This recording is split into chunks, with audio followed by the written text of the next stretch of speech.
Hello everyone and welcome to Vlinkoz channel. In today's video I will walk you through the steps on how to enable all the CPU cores on your Windows machine. And now let's get started.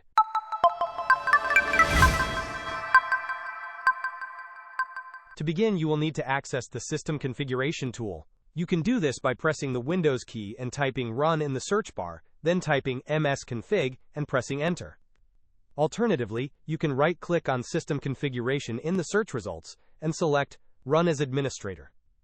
Once the System Configuration window is open, navigate to the Boot tab. Within the Boot tab, locate and click on the Advanced Options button. In the Advanced Boot Options window, you will find a checkbox labeled Number of Processors.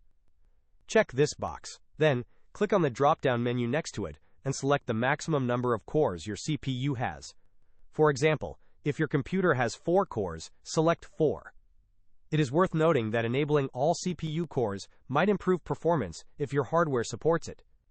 However, if your hardware does not support this configuration, you may not observe a significant difference.